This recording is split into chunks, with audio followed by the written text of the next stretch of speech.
Students, void agreements, आपको मालूम है एग्रीमेंट्स वॉइड कब माने जाते हैं? जो पहले से कॉन्ट्रैक्ट है ही नहीं तो हम वॉइड कॉन्ट्रैक्ट नहीं बोल सकते।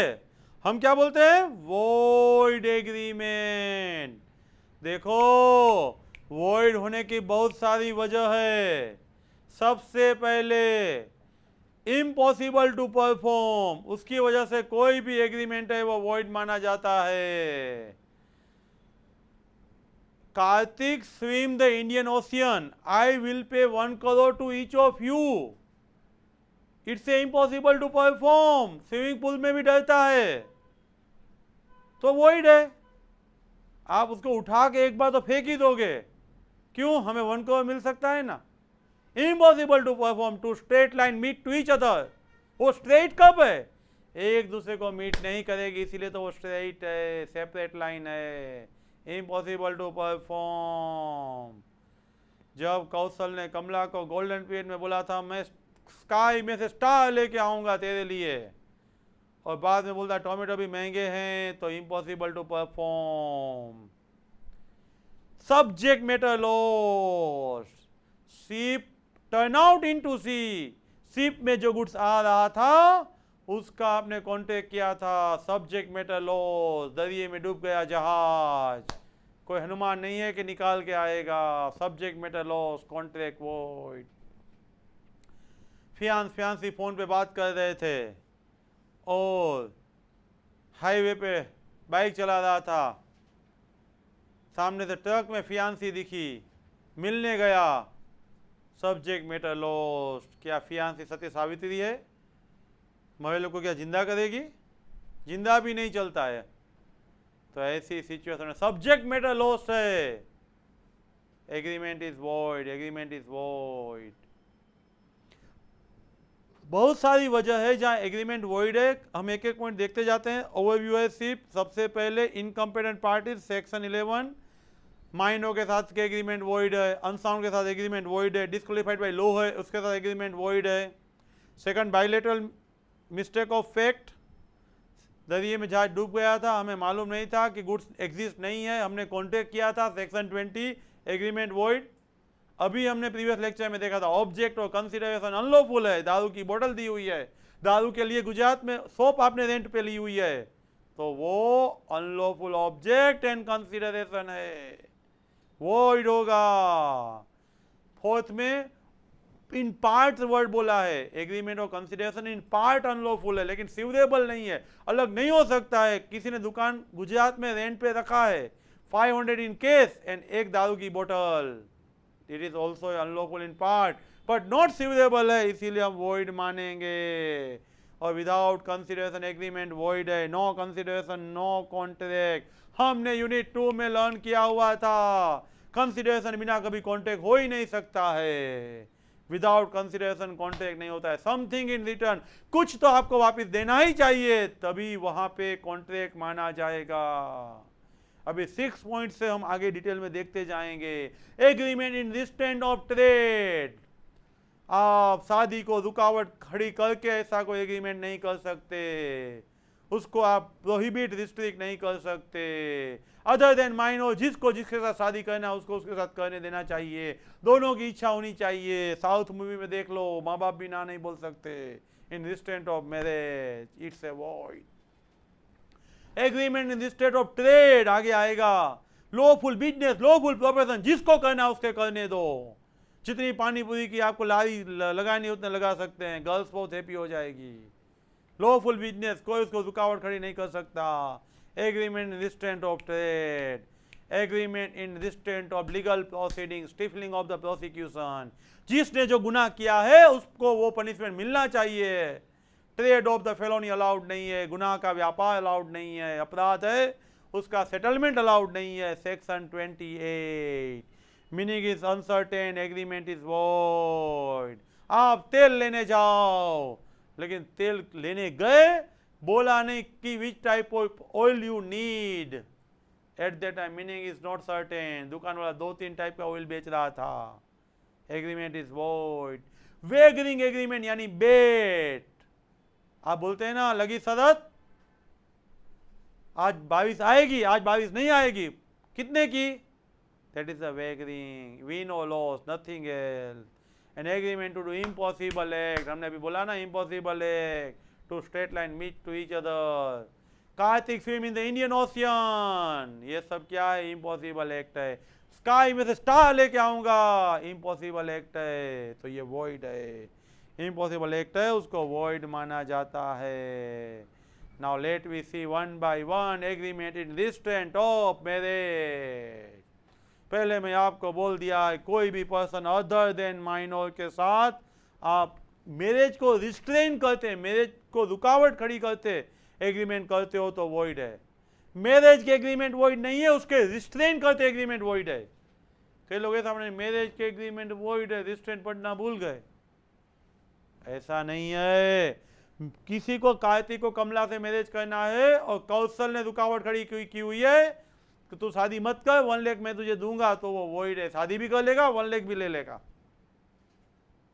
अदर देन माइनर, मैरिज को रिस्ट्रेन करते हर एक कॉन्ट्रैक्ट वॉइड है। नॉट टू मैरी करके किसी को मनी दिया जाता है तो वो वॉइड है, इमोरल है, वो मनी भी लेगा और बाइंड भी नहीं होगा। Now agreement in restraint of trade थोड़ा लेंदी है। लॉफुल बिजनेस, लॉफुल ऑपरेशन, जिसको करना है, ट्रेड करना है वो करने दो, उसमें रिस्ट्रेन करना वो वॉइड है। सर्टेन एक्सेप्शन दिए हुए हैं, कहाँ किसी को आप लीगल बिजनेस करने में रुकावट खड़ी कर सकते हो। सबसे पहले गुडविल, बजरंग पान की गुडविल मैंने किसी को बेची तो मैं दूसरा बजरंग पान सामने नहीं खड़ा कर सकता।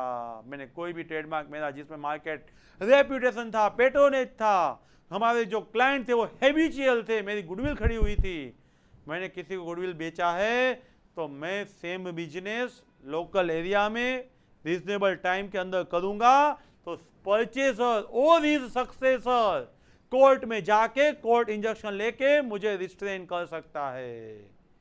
आपने अभी बोला था लीगल बिजनेस करने में कोई रिस्ट्रेन नहीं कर सकता, लेकिन सेल ऑफ गुडविल में परचेसर और हिज सक्सेसर बेचनार को लोकल एरिया में रीजनेबल टाइम तक कोर्ट इंजंक्शन लेके भी रिस्ट्रेन कर सकता है।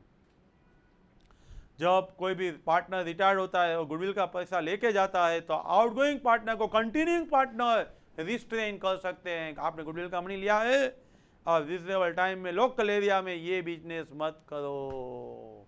सर्विस एग्रीमेंट, ऑर्थोपेडिक डॉक्टर है, कोई जाएगा और सीनियर ऑर्थोपेडिक डॉक्टर के पास जॉब करेगा तो ऐसा एग्रीमेंट वैलिड है, जहां तक मैं तेरे वहां जॉब करूंगा तब तक मेरी प्रैक्टिस नहीं करूंगा। आप सीनियर सीए के यहाँ जॉब करते हो, आपने एग्रीमेंट किया है 3 साल तक मैं मेरा प्रैक्टिस नहीं करूंगा, तो ये इन रिस्ट्रेंट ऑफ ट्रेड है, तभी भी वैलिड है। कोई करेगा तो कोर्ट इंजंक्शन लेके आप मना बुलवा सकते हो, आप नहीं कर सकते ऐसा बोल सकते हो। Now next that is the, जितना मैं प्रोडक्शन करूंगा उतना आपको ही सेल करूंगा। मैन्युफैक्चरर ने ऐसा होलसेलर के साथ एग्रीमेंट किया है तो वो भी वैलिड है। उसके बाद प्राइस फिक्सेशन, एसोसिएशन के लोग साथ में मिलते हैं, ट्रैवल्स वाले हैं, हेयर सलून वाले हैं, सभी लोग साथ में मिलकर प्राइस फिक्स करते हैं, उससे कम प्राइस में हम नहीं बेचेंगे। रिस्ट्रेंट ऑफ ट्रेड है लेकिन ये वैलिड है। आप रिस्ट्रेंट ऑफ ट्रेड यानी धंधे को अटका नहीं सकते, लेकिन ये दी हुई सिचुएशन में स्टैट्यूटरी प्रोविजन लॉ ने जहां बोला है, सेल ऑफ गुडविल है, इंडियन पार्टनरशिप एक्ट है, LLP limited liability partnership act है, उसने यहाँ पे रिस्ट्रेन करने का इसी सिचुएशन में, गुडविल की सिचुएशन में हाँ बोला है। ट्रेड कॉम्बिनेशन, हम दोनों साथ में मिलकर बिजनेस करने का तय करते हैं और बाद में मैं सेपरेट बिजनेस भी करता हूं तो रिस्ट्रेन हो सकता है, मेरे को बंद करवा सकते हैं। सर्विस एग्रीमेंट, आपके वहां मैं जॉब करूंगा, हमारा एग्रीमेंट है, मैं 3 साल वो बिजनेस नहीं करूंगा तो वैलिड है। आपको ही मैं प्रोड्यूस करके सेल करूंगा, फ्रेंचाइजी है, वो सब वैलिड है। हमने पहला देखा in restraint of marriage void, second in restraint of trade void, लेकिन रिस्ट्रेंट ऑफ ट्रेड के एक्सेप्शन है वो वैलिड है। Agreement in restraint of legal proceedings, friends जिसने जो गुनाह किया है, अपराध किया है, उस पर लीगल प्रोसीडिंग करना ही चाहिए। आपने किसी को कुछ भी रिस्ट्रेन किया, रुकावट खड़ी की, तो एब्सोल्युटली वो वॉइड है।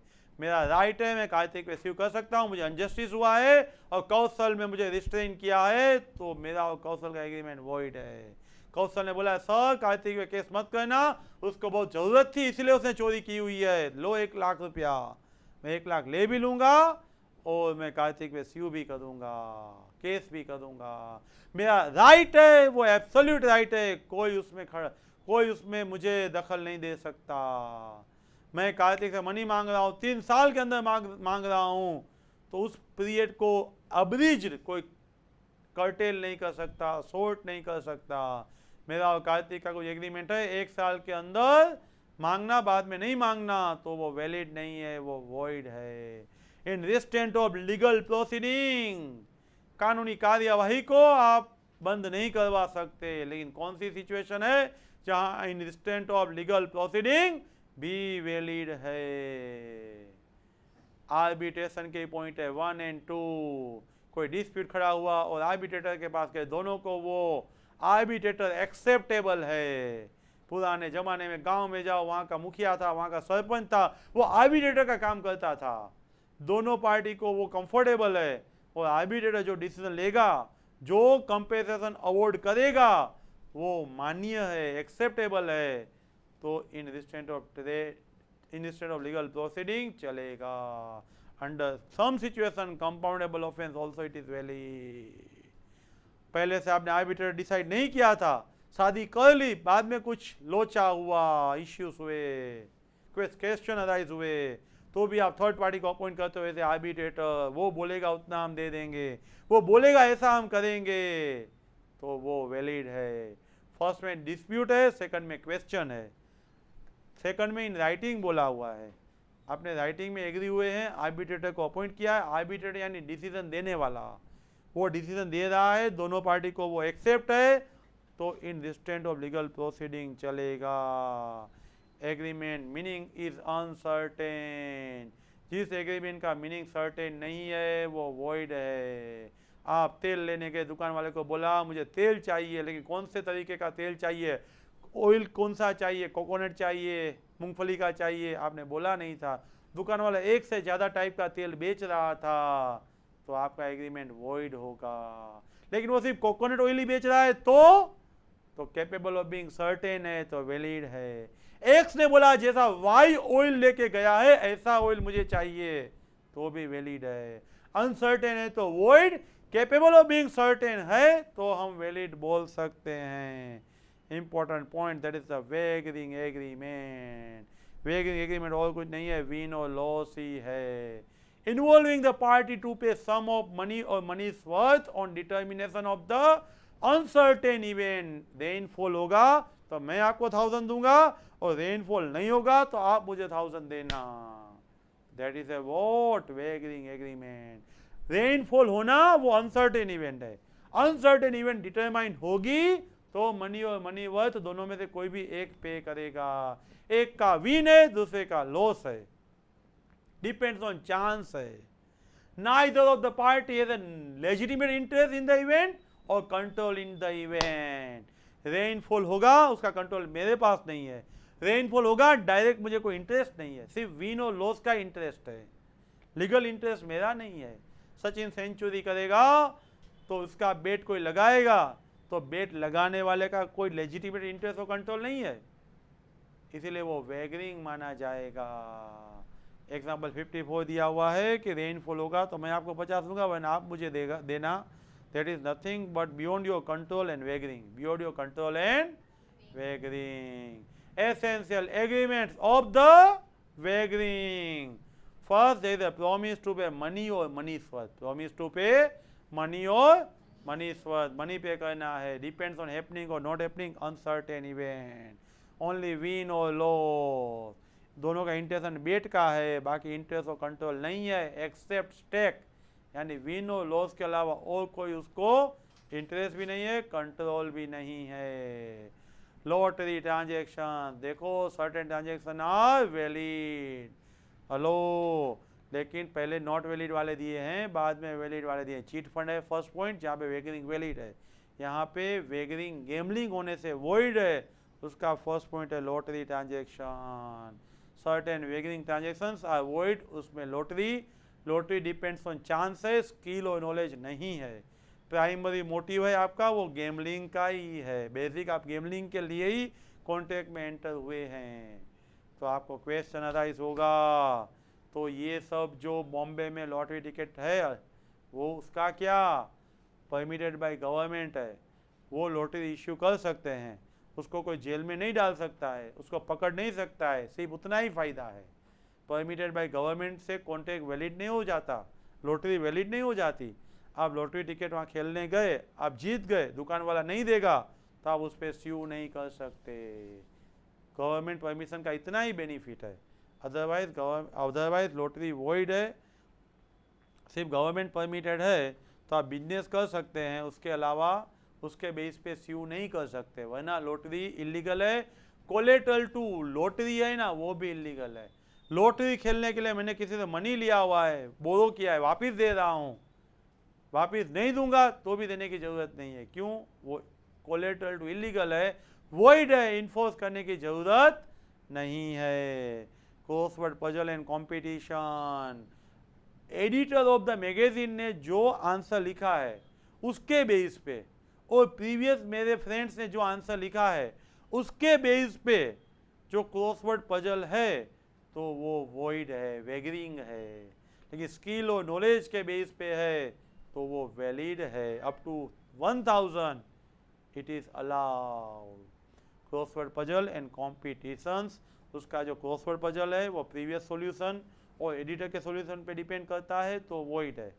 लेकिन स्किल और नॉलेज पे डिपेंड करता है, लाइक एथलेटिक्स है, पिक्चर कंपटीशन है, स्किल और इंटेलिजेंस यूज होता है तो उसका प्राइस 1000 तक ही होना चाहिए तो वो वैलिड है, और बियॉन्ड दैट जाएगा तो वॉइड हो जाएगा। स्किल यूज हो रहा है तो valid up to 1000, previous person के आंसर पे डिपेंड कर रहा है तो वॉइड है। बार बार बोल रहा हूँ मैं, एथलेटिक्स है हमारे स्किल पे डिपेंड कर रहा है, 1000 से कम मिल रहा है तो वैलिड, प्रीवियस सॉल्यूशन पे डिपेंड कर रहा है तो void. Speculative transaction, friends remember that, आपका इंटेंशन सिर्फ प्राइस सेटल का है, डिलीवरी का नहीं है। Market price and contest price का डिफरेंस ही आप ले रहे हो या दे रहे हो। सवेरे आपने बुक करवाया 1000 प्राइस में बुक करवाया, शाम को 1100 हुआ तो 100 मिलेगा, 900 हुआ तो आपको पे करना पड़ेगा। हॉर्स रेस ट्रांजेक्शन, हाँ आपको देखो, ध्यान से देखो, विनर को 500 से कम मिल रहा है तो वो वेगर है, 500 से ज़्यादा मिल रहा है तो वेगर नहीं है। एग्जाम्पल भी दिया है, चेतक है 2 लाख विन करके आया है तो वेगर नहीं है, 500 से कम तो वेगर, 500 से ज़्यादा तो वेगर नहीं है। ऐसा आपको specifically only in horse race में दिया है। हॉर्स रेस में 500 से कम, 500 से कम तो वेगर है, 500 से ज्यादा तो वेगर दिमाग एक्सेप्ट ही नहीं करता। और स्किल बेस्ड कंपटीशन है तो 1000 से कम तो वेगर नहीं है। Let me certain transaction not wager, not void. Chit fund, chit fund में फिक्स सम ऑफ मनी आप लेके आते हो, एवरी मंथ 10 बंदे लेके आते हैं, जिसका चीट निकलता है उसको पूरा अमाउंट इस मंथ में ले जाने का, बाकी को नेक्स्ट, बाकी को नेक्स्ट, ऐसा करके लकी विनर के बेस पे फंड सब लेके आते हैं, उसमें से लेके जाते हैं वो चीट फंड है। 10 बंदे साथ में मिले, 1000 ले आए, उसमें से एक चिट्ठी निकाली जिसका नाम आया और 10,000 लेके गए। नेक्स्ट मंथ में 9 बंदे बचे, सब 1000 10 लोग लेके आए, 9 चीट में से एक चीट निकाली जिसका नाम आया वो लेके गया, that is allowed. Share market transaction, commercial transaction भी अलाउड है, लेकिन आपका intention to take the delivery होना चाहिए। थर्ड पॉइंट हमने गेम्स का देखा था, 1000 से कम प्राइस है तो अलाउड है। इंश्योरेंस तो वैलिडी है। इंश्योरेंस एंड वेगरिंग का difference examination point of view से वेरी इंपॉर्टेंट। इंश्योरेंस है वो इंडेमनिटी ऑफ द लॉस है। आप देखो फायर इंश्योरेंस है, मरीन इंश्योरेंस है, लाइफ इंश्योरेंस है, प्रीमियम पे करते हो, आग लगेगी तो आपको मनी मिलेगा। इंडेमनिटी है, उसका मतलब कंपेंसेशन रीपे, कंपेंसेशन रीपे। वेगरिंग में ऐसा कुछ है ही नहीं, अनसर्टेन फ्यूचर इवेंट पे डिपेंड कर रहा है, मनी और मनी वर्थ आपको पे करना है। एंड इंश्योरेंस में उसका क्रक्स बेस क्या है, प्रीमियम पे करना, कंपेंसेशन लेना। लाइक वेगरिंग में ओनली गैम्बलिंग, विन और loss, no consideration except gambling, no consideration except gambling. Insurance में मेरा कंट्रोल है, मेरा इंटरेस्ट है, मेरी ऑफिस में फायर लगेगा तो मेरा इंटरेस्ट होगा, मेरा ऑफिस में फायर लगने की मैं ही वजह हो सकता हूँ, इलेक्ट्रिक वायर और एक्सेट्रा। इंटरेस्ट भी मेरा, कंट्रोल भी मेरा in in in insurance. But in wagering rain will fall, no direct interest, वहाँ पे प्रॉपर्टी है नहीं, मेरा कोई इंटरेस्ट नहीं है, इसीलिए वेगरिंग में इंटरेस्ट कंट्रोल नहीं है, इंश्योरेंस में इंटरेस्ट एंड कंट्रोल है। इंश्योरेंस में लाइफ पे इंश्योरेंस होता है, फायर पे होता है, मरीन पे होता है, गुड्स पे होता है। जब लॉस होता है ना, अकॉर्डिंग टू लॉस ही पे किया जाता है एक्सेप्ट लाइफ। लाइफ में अमाउंट फिक्स होता है, डेथ होते ही इतना अमाउंट मिलेगा। उसके अलावा हर एक इंश्योरेंस कंपनी में आपका बेस्ड ऑन लॉस होता है। वेगरिंग में विन और लॉस है, अमाउंट फिक्स है। वेगरिंग अमल में नहीं ला सकते, वॉइड है। इंश्योरेंस अमल में ला सकते हैं, वैलिड है। वेगरिंग में कोई साइंटिफिक कैलकुलेशन नहीं होता है, इंश्योरेंस में एक्चुअल यानी एक्सपर्ट का कैलकुलेशन होता है और कैलकुलेशन के बेस पे प्रीमियम डिसाइड होता है। इंश्योरेंस पब्लिक वेलफेयर के लिए ज़रूरी है। इंश्योरेंस होगा तो आदमी आराम से ज़िंदगी जी पाएगा और पब्लिक वेलफेयर में बेनिफिशियल है। लेकिन वेगरिंग उसमें आदमी को बिगाड़ता है, गैम्बलिंग खेलने में मोटिवेट करता है, इसीलिए अगेंस्ट द पब्लिक वेलफेयर है, इसीलिए वो वॉइड